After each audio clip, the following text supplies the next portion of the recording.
The question no one dares to ask. But I had to find the answer. My name is Daniel. I'm 38, a software engineer living in Colorado. My life used to be, well, pretty ordinary until one night I watched an old documentary about astrophysics. And then a question popped into my head that kept me up all night. If a black hole is the end of everything, then what's on the other side? I'm not a scientist. I'm not even someone who believes in every strange idea out there. But that question, it clung to me, like the universe itself was whispering something I wasn't meant to ignore. So I started a journey, not to a physical place, but through layers of knowledge, perspectives, and belief systems. And in this video, I'm going to tell you everything I've discovered. From the labs at Caltech to forgotten articles in old science journals. From interviews with physicists who once worked with NASA, to theories once considered too dangerous to release by the government. And you know what's strange? The deeper I dug, the more I realized something doesn't add up about how we understand black holes. My question is no longer, could a black hole be a gateway? Now it's, if it is, why haven't they told us? I began where any American citizen can start, the Smithsonian National Air and Space Museum in Washington, D.C. There, tucked between spaceship models and Hubble telescope images, was a small section dedicated to black holes. I stood in front of a 3D simulation, a glowing speck slowly disappearing into a pitch-black void, the event horizon. That's the edge, the place where all the laws of physics as we know them start to break down. A staff guide named Laura patiently explained to me, a black hole isn't really a hole. It's a region of space with such intense mass density that not even light can escape it. With a steady tone, like she'd said this 1,000 times. She walked me through how black holes are formed. A massive star collapses after burning through its fuel, creating an area with extreme gravitational pull. I asked, but what happens inside the black hole? She gave me a soft, slightly evasive smile. We can't know. Nothing can come out of it. That's the definition. And that, we can't know, only made me more curious. I've never liked hard limits like that, especially when American science has broken through so many once impossible barriers. Landing on the moon, detecting gravitational waves. That night I couldn't sleep. I started reading everything I could about black holes. And I discovered that some scientists don't agree with the idea that we can't know. They believe there is something inside. Not nothing, not an end, but a doorway.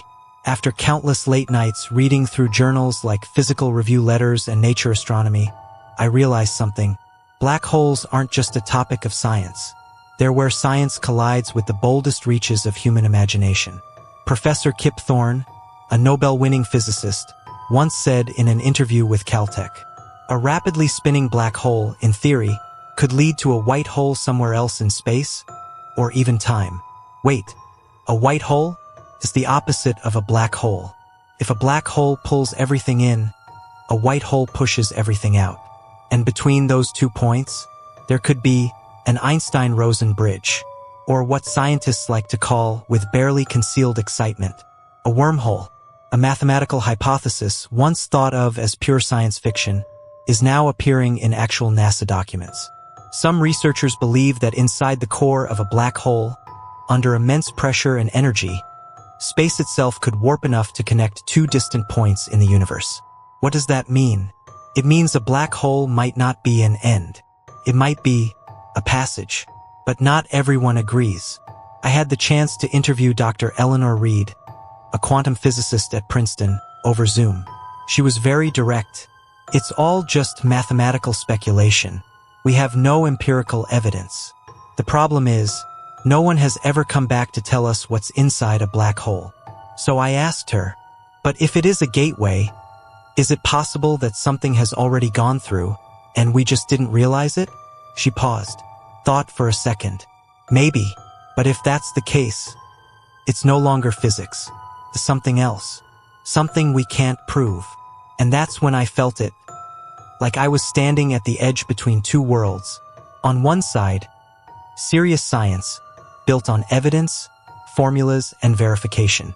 On the other, bold thinkers, unafraid to ask the questions no one else dares to ask. And me, just an ordinary person, no physics degree, caught in between. I want to believe, but I also want the truth. And my journey isn't over yet. There's a truth most people overlook.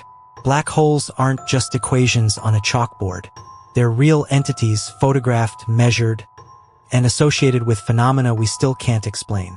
I remember the moment I first saw that historic image from 2019, the very first photo ever captured of the black hole M87*, taken by the Event Horizon Telescope.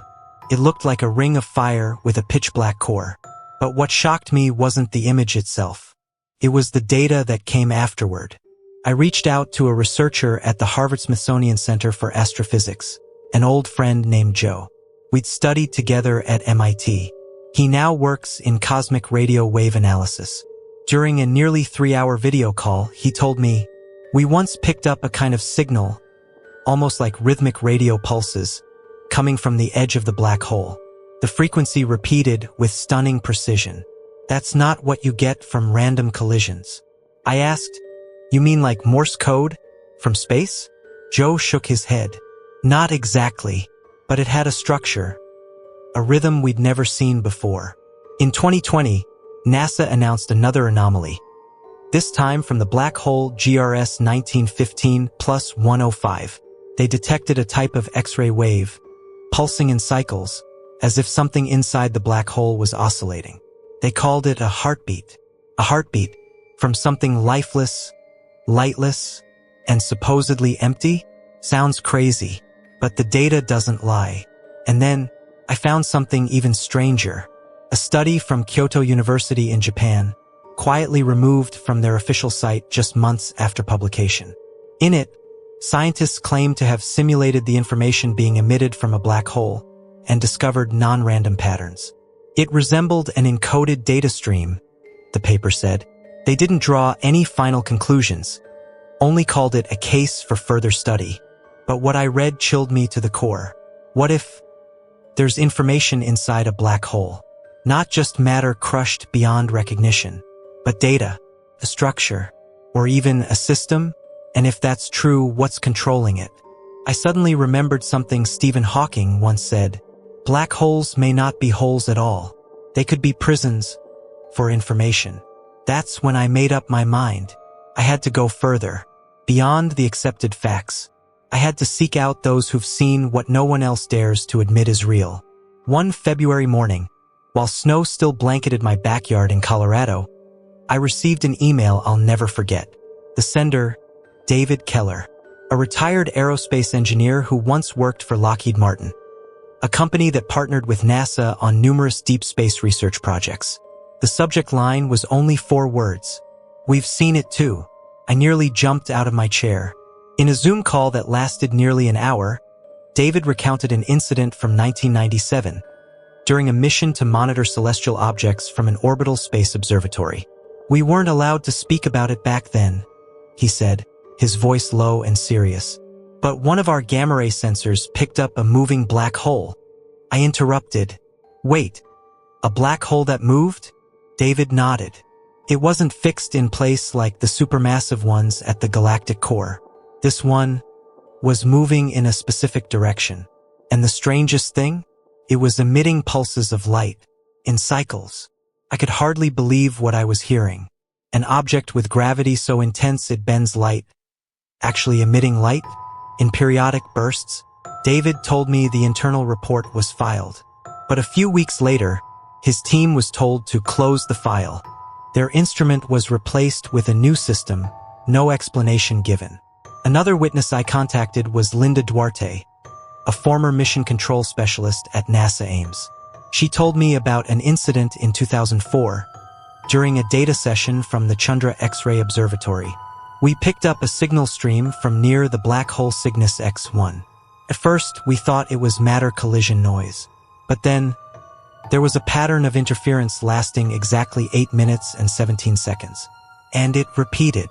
I asked, "Was it like a radio wave?" She replied, "Not exactly, but it felt like a transmission, like it was meant to carry something." She submitted a report. No one ever responded. A week later, the data segment was pulled from public archives. It wasn't erased, she told me, but you'd have to know it existed to ever find it again. I asked both David and Linda the same question. Do you believe a black hole could be more than just a natural phenomenon? They both went silent. After a pause, Linda finally answered. I can't say for sure, she said, but I do know this. If something exists on the other side, we've already seen traces of it. It's just, no one dares to say it out loud. Their stories changed me. I started out as someone who just wanted to understand physics. But now, I began to see black holes as something more. A window into something bigger, more ancient, or maybe something that doesn't belong to this universe at all. When you dig deep enough into the research on black holes, especially the reports that never make it onto CNN or the Discovery Channel, you start to see strange things, not pseudoscience, but ideas that haven't been proven, and haven't been disproven either. One night, in a small kitchen in Santa Fe, I sat across from Dr. Erica Monroe, a theoretical physicist who was once cut from a DARPA grant program for research misaligned with strategic direction. She smiled, poured another cup of coffee, and said, if you think black holes are just objects that suck everything in, you're looking at it on a very shallow level. I waited for her to continue.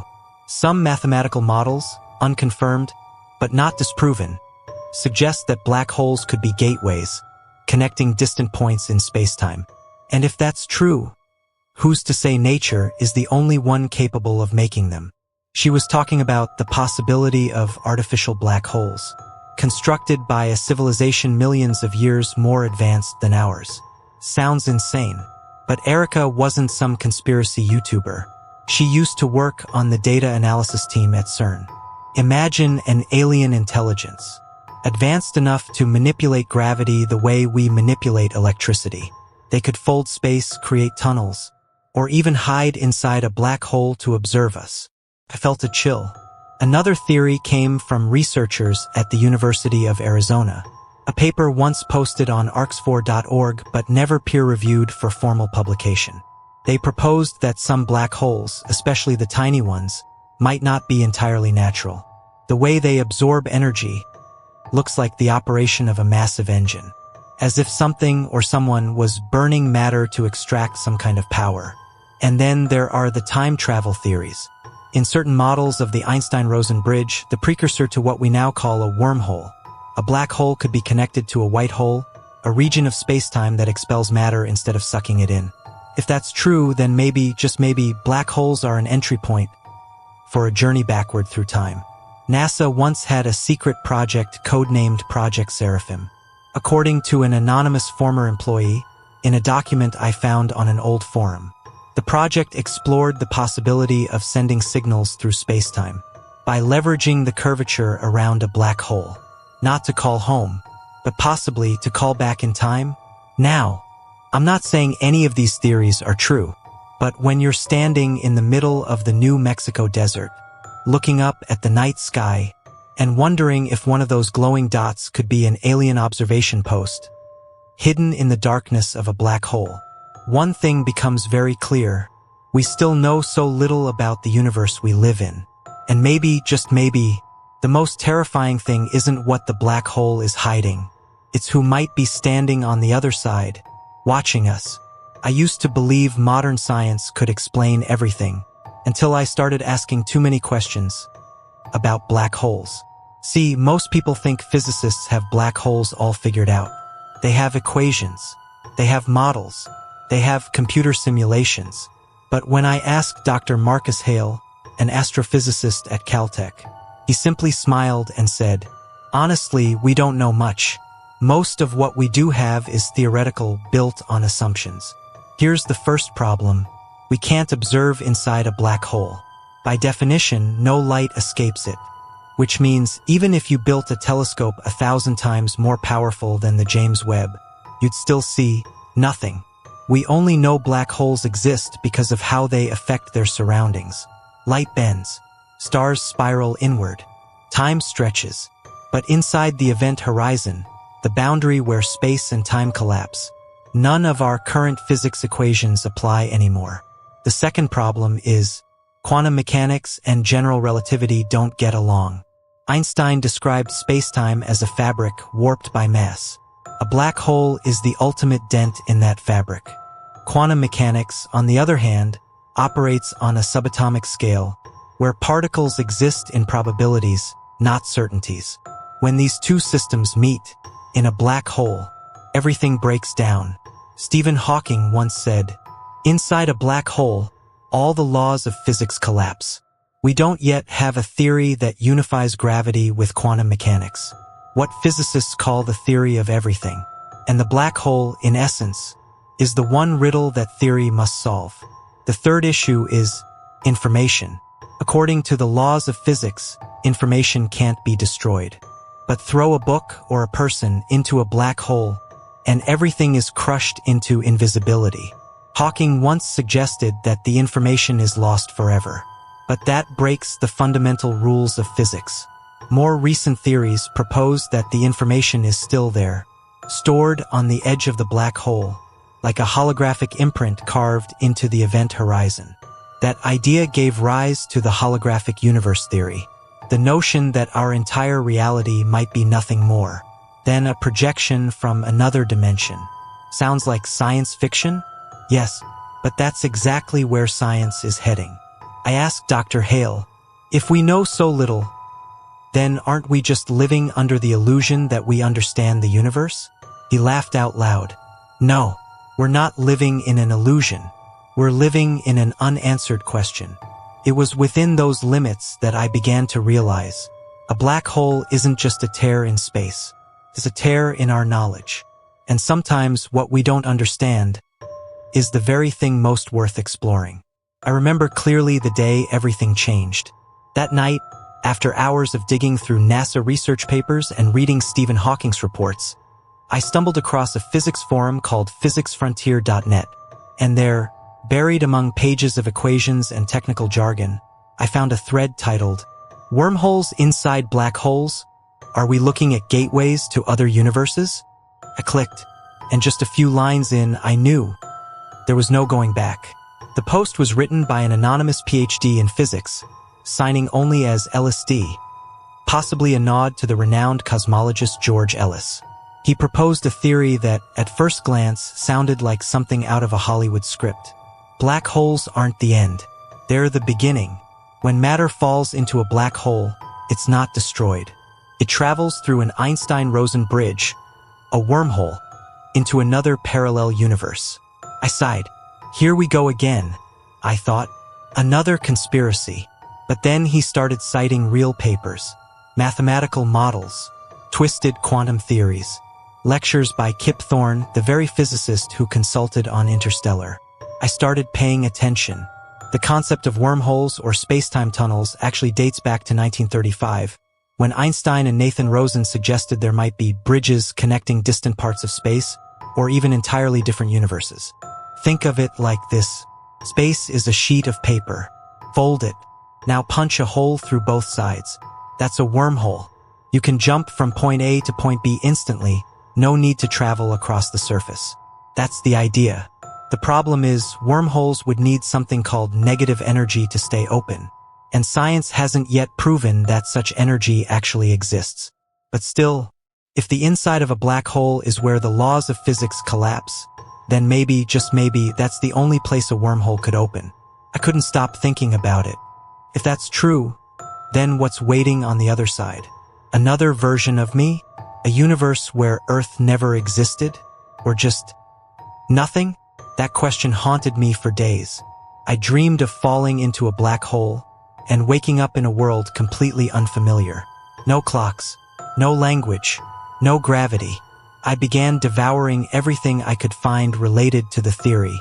Papers by Michio Kaku, TED Talks about the multiverse, lectures on string theory, even declassified speculative documents from the Pentagon.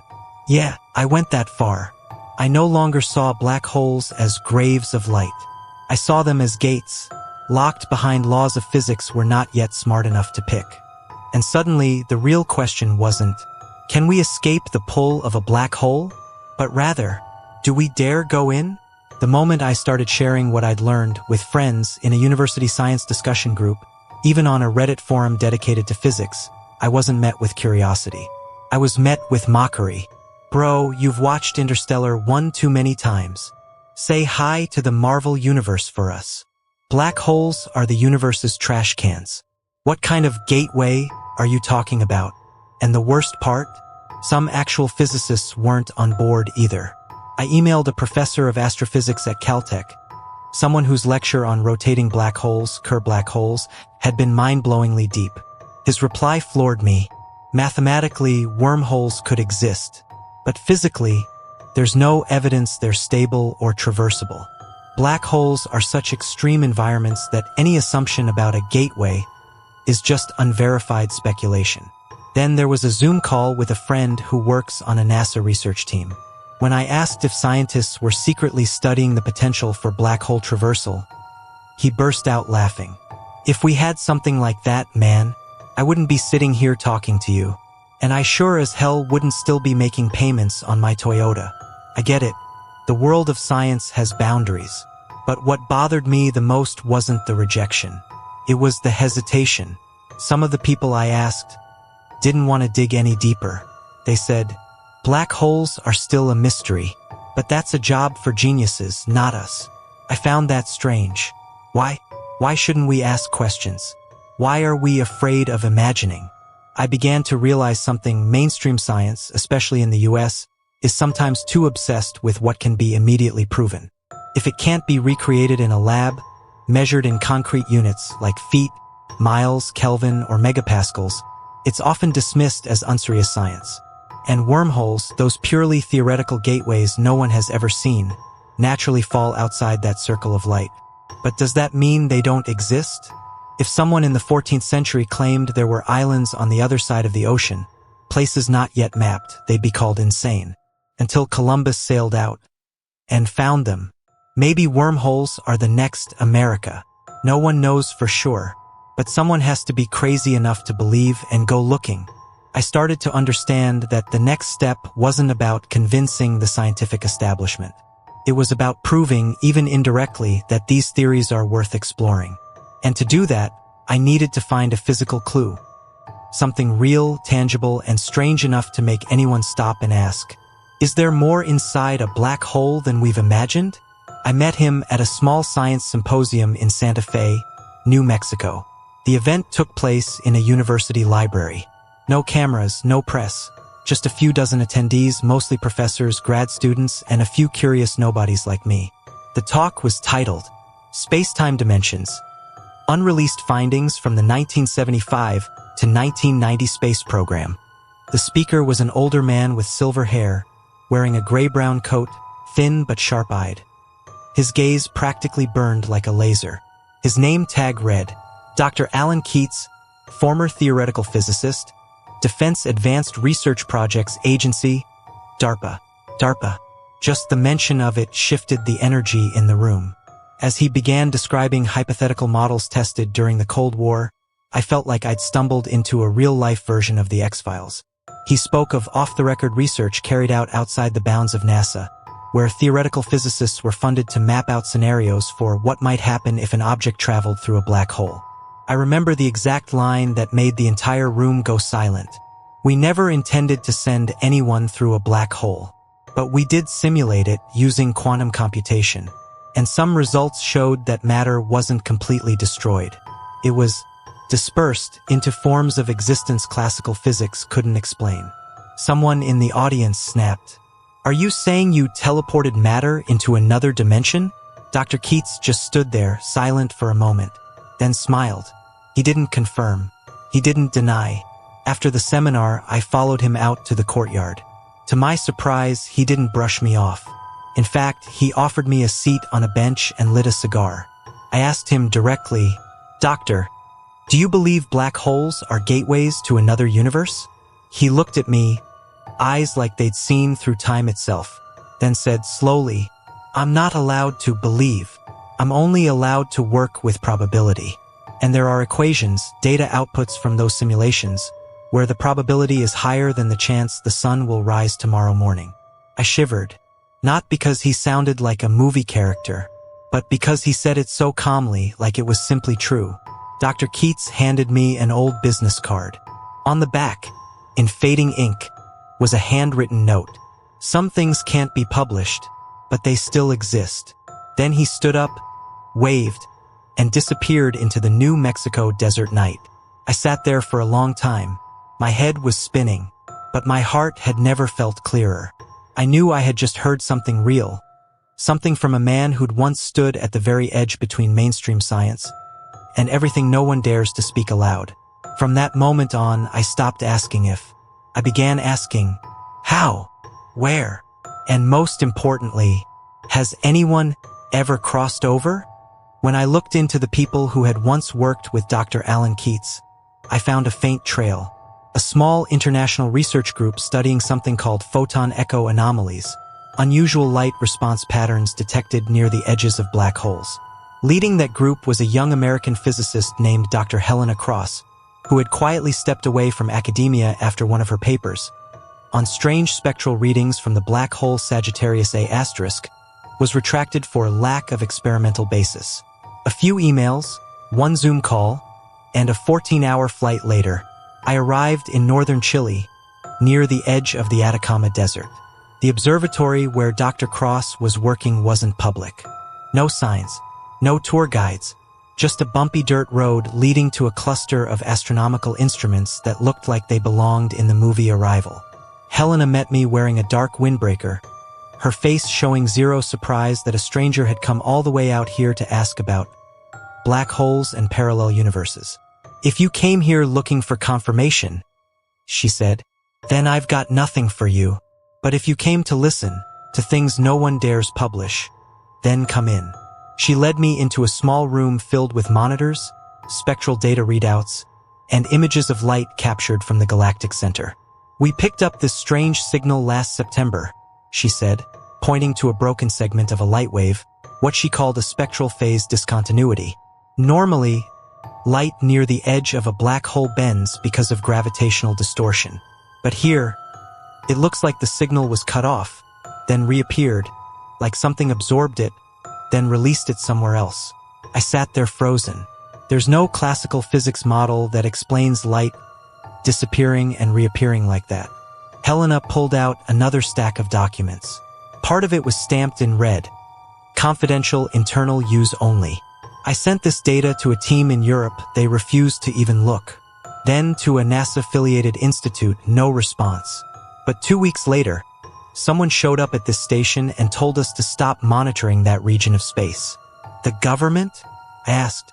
She didn't answer, just looked at me for a long time. That night, I was allowed to stay at the observatory. The sky was so clear, the Milky Way looked like a glowing scar across the heavens. I stepped outside my cabin, staring at the slow rotation of the telescopes, all aimed at the galactic core, and I wondered if light, the fastest thing in the universe, could go missing and then return. Could something else, like a human being, have done the same? I had no concrete proof, but everything I saw, heard, and felt in Chile pointed to one truth. There's something about black holes we still don't understand, and someone out there doesn't want us to understand it. It all started with a strange email I received 2 days after leaving Chile. No subject line. The sender's address was a jumble of characters ending in .onion, a domain from the dark web. The message was just one sentence. You're getting close, but you need to see this. Attached was a password-protected PDF file. I almost didn't open it, figured it could be a scam. But minutes later, I got a second message, this time from an anonymous Signal account. The password is the date of the first wormhole simulation, December 1983, Los Alamos. I typed in December 12, 1983. The file opened. It was a 47-page technical report. No organizational logo, but filled with terminology and equations far beyond my comprehension. The title alone made my heart race. Wormhole application in nonlinear transport, simulated models of matter dissolution in 5-dimensional space. On the first page was a handwritten note. Never to be published, internal directive. The report described a series of simulations conducted at what I guessed was either Los Alamos or Sandia Labs, two highly classified government research sites. One passage made me stop and reread it 3 times. When simulating an object approaching a space-time singularity, modeled after a black hole, the object was not compressed to infinite density. Instead, it vanished from the original coordinate system and reappeared in an undefined location, consistent with 5-dimensional space in the Calabi-Yau framework. That's the same Calabi-Yau manifold proposed in string theory to explain parallel universes. But the report's conclusion was even more chilling. We cannot prove the object survived, but we also cannot prove it ceased to exist. Attached to the report were 3 images. 1. A diagram showing space-time warping at the simulated wormhole core. 2. A graph marking the object's signal loss at the precise moment it entered the wormhole. 3. A redacted scan of a physics journal article, the author's name struck out in red ink. But I could still make out the name, Dr. A. Keats. My heart raced. Keats, the same man I met in New Mexico, was the one behind the report. I tried reaching out to his old email, no response. I tried calling the number he once used, number no longer in service. That night, I received an anonymous 12-second video. It showed a man in a white dress shirt, sitting in front of a dimly lit camera. He stared directly into the lens and said, "If you're seeing this, it means I'm gone, and I need you to tell the story." The video cut out. No intro, no logo, no clue where it was filmed. I was no longer just a theorist chasing a concept. I was now holding evidence that had never been released to the public, evidence that the US government had simulated sending matter through a wormhole, and that the data did not rule out the existence of a parallel universe. I met him at a quiet cafe on the outskirts of Arlington, Virginia, just a few miles from CIA headquarters. He introduced himself as Thomas Caldwell, in his 60s, lean but tough-looking, eyes always scanning. He said he used to be a scientific data analyst at the Directorate of Science and Technology, the most secretive branch of the CIA. I didn't record anything. He wouldn't allow it. Everything was written by hand, in a notebook I still keep to this day. "Quantum shift isn't a myth," he said, his voice low but firm. It was one of the black-budget programs launched in the late 1980s, part of a broader initiative called the Continuum Initiative, a joint effort between DARPA, the CIA, and several defense facilities like Sandia and Lockheed Skunk Works. Their goal? Not time travel, not weaponization, but to manipulate the fabric of space-time, to find a way to pass through singularities without destroying the object. Thomas mentioned a concept I'd only seen in dense theoretical papers: stabilized singularity, creating a small, controllable black hole, essentially a microscopic jump gate. We tried simulating the transmission of signals through an artificial black hole generated by a quantum computer. Some signals never came back, but a few returned, distorted, like they'd passed through an entirely different environment. I asked him directly, "Parallel universe?" He exhaled slowly. "We never used that term, but some of the logs were marked origin unknown." I asked why he was telling me all this. He looked at me for a long moment, then said, "Because what they fear the most isn't the technology getting out. It's the idea that we're not alone, that maybe another version of me is living another life somewhere else. Not because of fantasy, but because math says it's possible." He handed me a small piece of paper, an address scrawled in pen, belonging to someone named K. Yamada, a former lead engineer on the Stable Wormhole project in Nevada. "She won't say much, but if she looks you in the eye and says yes, you'll know it's real." Before leaving, he added one last thing. "What you're chasing, not everyone wants it brought to light, but sometimes the truth doesn't need to explode like an atom bomb. It just needs one person to believe it and refuse to stay silent." That night, I returned to my hotel, opened my laptop, and stared at the map of places I'd been: New Mexico, Chile, now Virginia. They weren't just coordinates. They were nodes in a network, not just through space, but perhaps beyond it. I arranged to meet K. Yamada in a wooden cabin by Pyramid Lake, Nevada. She was Japanese-American, once part of a quantum physics collaboration between Lockheed Martin and the U.S. Department of Defense. No records, no online presence. She greeted me with a cautious gaze, but there was no fear in her eyes. I started simply, "Thomas Caldwell sent me about quantum shift." Yamada didn't say a word. She turned, went inside, and returned with a cylindrical object, roughly the size of a sports water bottle, wrapped in worn silver cloth. When she unwrapped it, I saw glass tubes glowing faintly with a green-blue light, almost phosphorescent, and a cluster of sensors embedded in a metallic core etched with strange laser markings. "We called it the spatial amplifier," she said.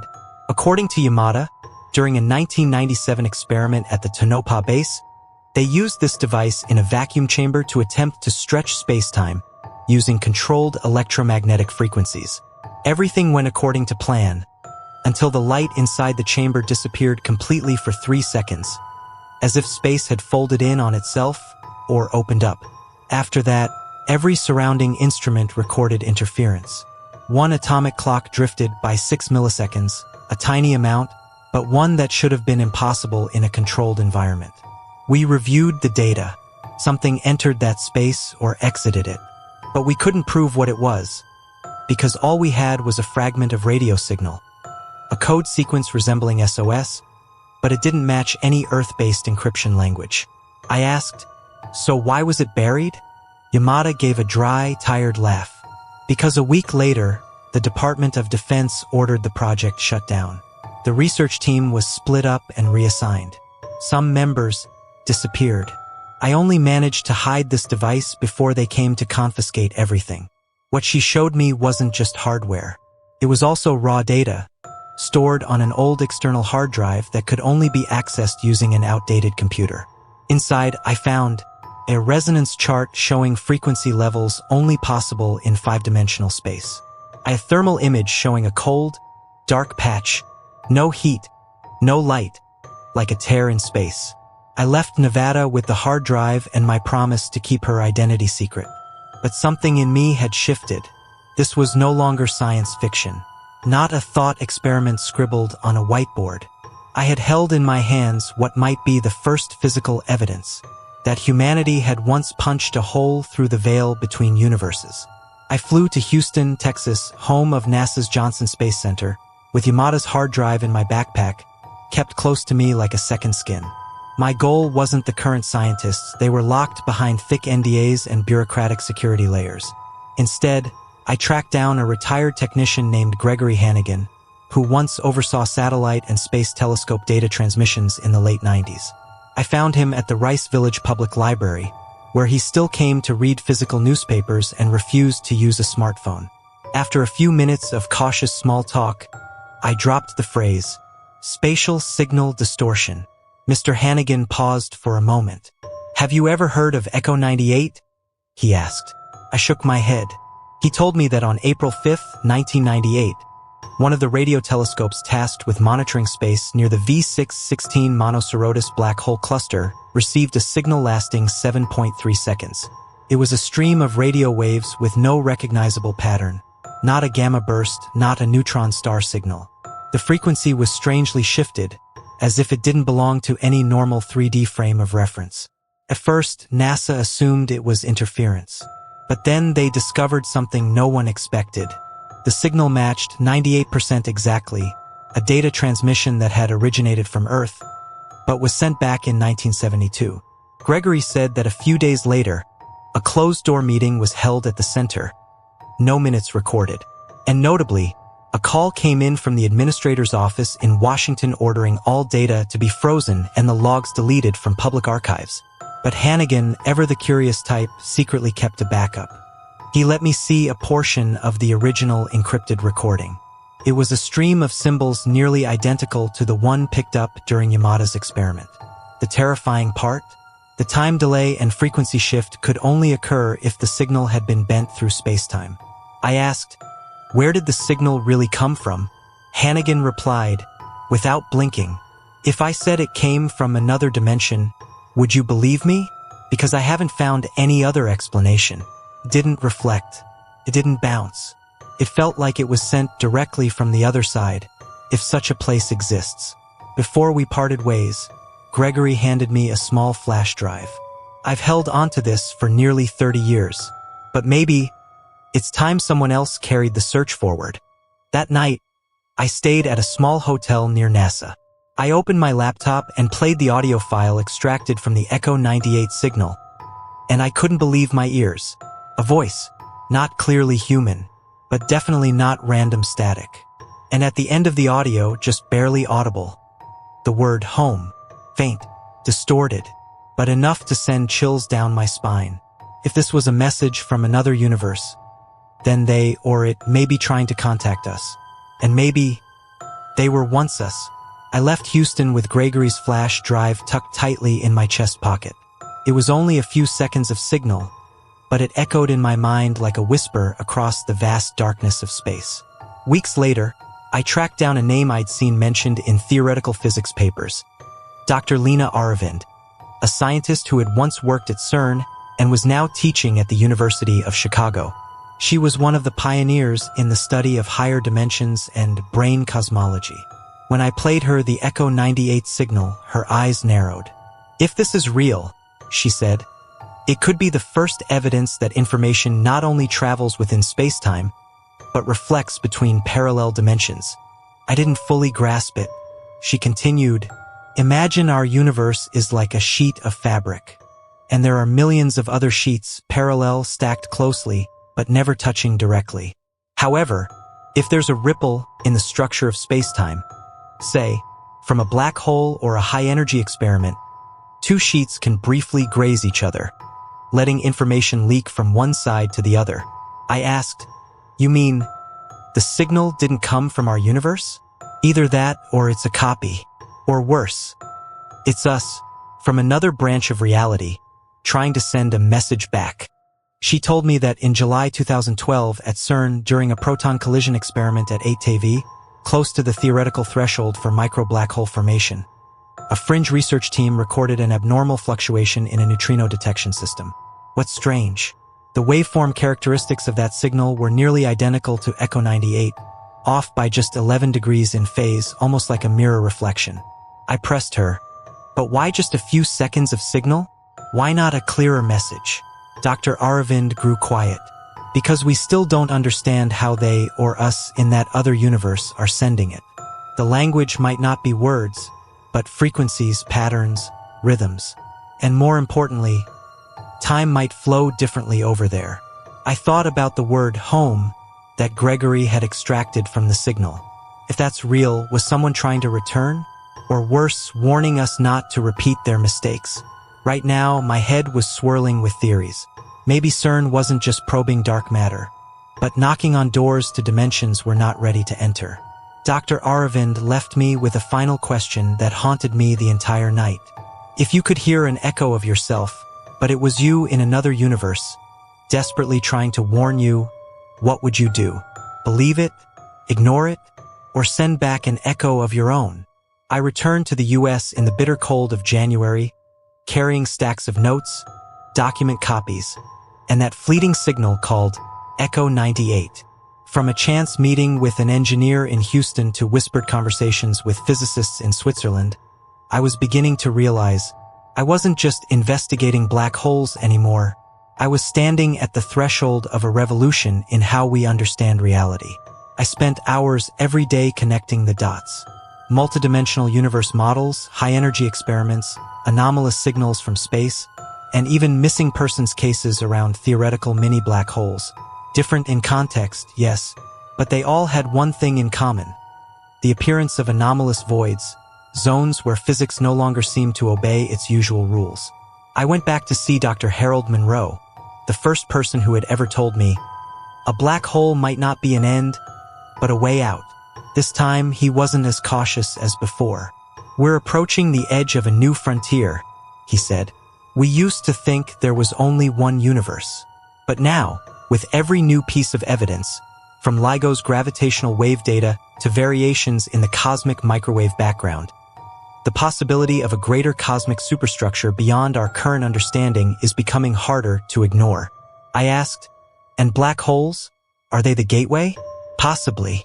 If the wormhole hypothesis holds, then certain black holes under specific conditions could lead to other realms of space. Maybe even to other times within the universe. And if Echo 98 is real, he added, then someone, or we ourselves from somewhere else, may have already found a way to communicate across those dimensions. I'm not a scientist. I'm just an ordinary American, led by nothing more than curiosity. And yet that curiosity brought me to the very edge of humanity's knowledge. And I realized something. The question is no longer, do black holes lead to other universes? The real question is, are we ready to step through? On my flight home, staring out at the night sky through the plane's window, I thought about the billions of stars, each one possibly holding an unanswered question. And if one day we prove that black holes truly are gateways, then maybe the first journey across the multiverse won't be made in a spaceship, but with the mind, faith, and courage of humankind.